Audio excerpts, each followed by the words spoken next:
সে তো আমি কারণটা বললাম কেন আমি এসেছি, সেটা আর আমি ক্যামেরায় রিপিট করছি না।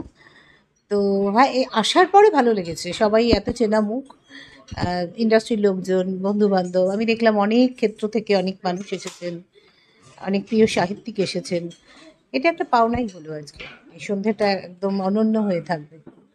দর্শকের সামনে আমি কোনো অবস্থাতেই নিজেকে আনতে চাই না, কোনোভাবেই আনতে চাই না। আমি একটু আড়ালে থাকা মানুষ, লেখক হিসেবেও আড়ালে থাকারই চেষ্টা করি। হয় না, আমাদের সোশ্যাল মিডিয়ার যুগে আড়ালে থাকতে চাইলেও থাকা যায় না। তো এরকম কোনো ভবিষ্যতে পরিকল্পনা নেই যে আমি অন্য কোনোভাবে দর্শকের সামনে উপস্থিত হব। যদি সম্ভব হয় লিখব, আর এর বাইরে কোনো পরিকল্পনা না। না, একেবারেই না। ছোটবেলা থেকে কেন, বড়বেলাতেও কোনো ইচ্ছে ছিল না। মানে ইচ্ছে কেন, ইচ্ছে অনিচ্ছে কিছুই বোঝার ছিল না, জানার মধ্যে ছিল না। হঠাৎ হয়ে গেল একদিন, এই আর কি। দেখো, আমরা না খুব মধ্যবিত্ত পরিবারে বড় হয়েছি। আমাদের লেখাপড়া শেষ করে একটা চাকরি করতে হবে, এটাই ছিল স্বপ্ন। একটা চাকরি পেতে হবে, এর বাইরে জীবনকে নিয়ে আলাদা করে ভাবার বিলাসিতা ছিল না সেদিন। তো তারপরে আমার শুরু হয় যেমন একটা ছবি দিয়ে, একটা সিনেমা দিয়ে শুরু হয়। সিনেমা লেখার পর টেলিভিশন থেকে অফার আসে, তারপরে ঢুকে যাওয়া, এবং তারপর এই যা চলছে চলছে। কোনোদিনই কোনো বড় স্বপ্ন ছিল না, আজও নেই। কাজ করতে ভালো লাগে, কাজ করতে চাই, যতদিন বাঁচবো শেষ মুহূর্ত অব্দি যদি কাজ করতে পারি তাহলে আমি মনে করবো আই এম বেস্ট। তবে আমরা চেষ্টা করি, আমাদের যেমন পুজো হয়, আমাদের বিভিন্ন অনুষ্ঠান হয়, আমরা বিভিন্ন দিন পালন করি। তো সেই সময় আমরা আমাদের পরিবারেরই একটা অংশ বলে, তো এক্সটেন্ডেড ফ্যামিলি, দিনের বেশিরভাগ সময় তো এখানেই কাটে, এই কাজটাই করি আমরা। তো সেটা পরিবার না হয়ে যায় কি করে? তো সেই রকমভাবেই একটা পারিবারিক অনুভূতি কাজ করে। অন্যরাও তাই, সকলের সুখে দুঃখে জড়িয়ে থাকে, আমরাও চেষ্টা করি পাশে থাকতে।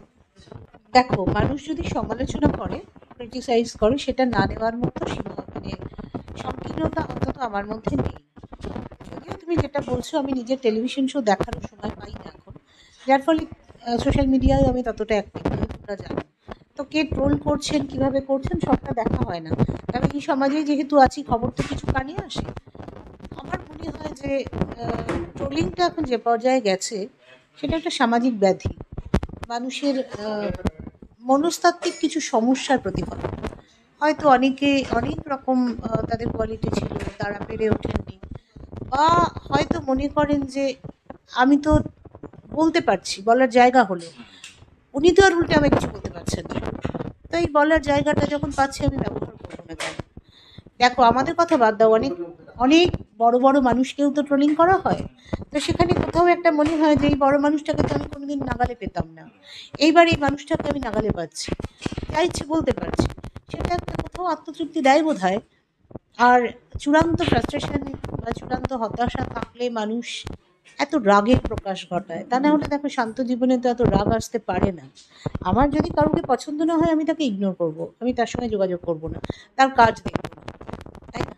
আমার তো ট্রোলিং করে তাকে ছোট করে, মানে নিজেকে ছোট করা, মানে আমার রুচি, আমার শিক্ষা, আমার ভাষা, আমার পরিচয়, সেই পরিচয় থেকে আমি দূরে সরে যাচ্ছি, এটাই। দর্শকদের যেটা বলার, যে প্রথম দিন থেকেই তারা, আজকে যা তোমরা লীনা গঙ্গোপাধ্যায় বলছো, সবটারই পেছনে দর্শকরাই, মানে লীনা গঙ্গোপাধ্যায় যদি 1% তৈরি হয়ে থাকেন, তারাই করেছেন। তাদের আশীর্বাদেই এতটা পথ এসেছে। তারা যদি না চাইতেন, অনেকদিন আগেই জার্নি শেষ হয়ে যেত। তো সেইটা বাকি দিনও আশা করব তারা সঙ্গে থাকবেন, তাদের আশীর্বাদ থাকবে। আমিও চেষ্টা করব তাদের মনোরঞ্জন করার।